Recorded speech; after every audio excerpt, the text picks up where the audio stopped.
आते हैं, ये सारे किसमें आते हैं, अपेंडिकुलर स्केलेटल सिस्टम में। तो अब उसके बाद हम एक्सियल स्केलेटल सिस्टम के बारे में बात करेंगे। एक्सियल स्केलेटल सिस्टम में जो है वो 80 बोन्स होते हैं। कितने बोन्स होते हैं, 80, ठीक है। तो एक्सियल में 80 बोन कैसे होते हैं, जैसे कल हम आपको बताया था कि यहाँ पे जो ये स्कल होती है, स्कल में कितनी हड्डियाँ होती हैं, 22, जिसमें 8 बोन्स जो है वो क्रैनियम होती है और जैसे 14 बोन्स जो होती है वो फेस में होती है। टोटल कितने हुए, 22 बोन्स। फिर उसके बाद ये 12 पेयर हिप्स होती हैं, ठीक है। तो ईच साइड का 12 पेयर होती है, मतलब बोथ साइड 12 पेयर होती हैं। तो मतलब 12 इस साइड कितनी होती है, 24 हड्डियाँ। एक स्टर्नम होती है, ठीक है। और उसके बाद 3 हड्डियाँ कान में होती हैं। एक कान में 3 हड्डियाँ होती हैं और दूसरे वाले कान में 3 हड्डियाँ होती हैं, जिसको बोलते हैं स्टेपिस, मेलिस और इंकस। तो 3 6 हड्डियाँ कान में होती हैं।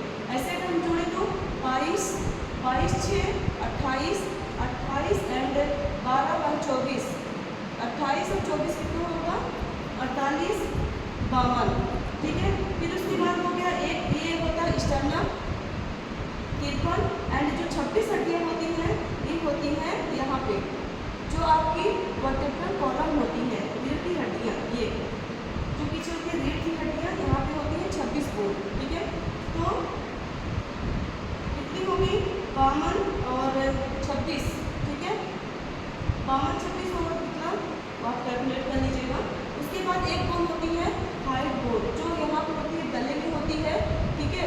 जो घोड़े के खुर के समान होती है, जो घोड़े में एक नाल होता है जिसपे चढ़ के हम ऊपर बैठते हैं, वैसे होती है हाइट बोन होती है जो गले में होती है। ये पूरा हो गया एक्सियल स्केलेटल। अब उसके बाद हो गया appendicular skeletal system. Appendicular skeletal system में कितनी हड्डियाँ होती हैं, 126 हड्डियाँ होती हैं। तो 126 हड्डियों में एक हाथ में 30 हड्डियाँ होती हैं, ठीक है। 30 हड्डियाँ हम कैसे कैलकुलेट करेंगे, एक हो गया ह्यूमरस, दूसरा हो गया रेडियल और अल्ना, ठीक है। फिर उसके बाद होगी 8 हड्डियाँ होती हैं यहाँ पे, ठीक है, जिसको बोलते हैं कार्पस, ठीक है। ये देखो यहाँ पे होती है, यहाँ पे होती है कार्पस हड्डियाँ, ठीक है। ये कितनी होती है, 8 आप लोग देख सकते हैं। फिर उसके बाद मेटाकार्पस और जो 5 होती हैं, फिर उसके बाद फाइलेंजेस, ये होती है 14, ठीक है। ये टोटल होती है कितनी, 30 हड्डियाँ काउंट करें तो कितनी हड्डियाँ होती हैं, 60, ठीक है। 60 ये होगी। अब उसके बाद आते हैं लोअर लिम्ब, अब उसके बाद लोअर लिम्ब में होती है। तो लोअर लिम्ब में जो भी हड्डियाँ होती हैं वो भी 30 होती हैं। तो इसको कैसे काउंट करेंगे, जैसे एक हो गया ये हो गया फीमर, ठीक है, जो सबसे बड़ी हड्डी होती है ह्यूमन बॉडी की। उसके बाद हो गया टिबिया और नेक्स्ट हो गया फिबुला। एक होता है पटेला बोन और 7 हड्डियाँ होती है टार्सल में, जो 7 होती है, मेटाटार्सल 5 होती है और फेलेंजेस होती हैं 14।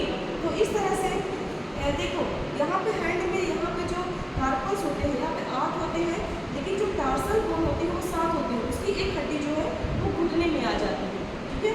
तो इस तरह से काउंट करते हैं तो दोनों एक पैर में 30 हड्डियाँ होती हैं। तो 30 30 60, तो एक बोन होती है क्लेविकल, एक साइड एक होती है, तो एक पेयर होती है क्लेविकल बोन, और फिर उसके बाद एक बोन होती है स्कैपुला। तो ये स्कैपुला कितनी होती है, 2। तो ऐसे हम काउंट करें तो 30 30 60 70 80 30 30 60 60 60 120 और 120, ये 1 2 3 4 ये हो गए। तो 120 124 2 हड्डियाँ ये होती हैं, ठीक है। जो पेल्विक गार्डर होते हैं इसमें 2 हड्डियाँ होती हैं, एक इधर साइड और एक इधर साइड। इस तरह से 206 हड्डियाँ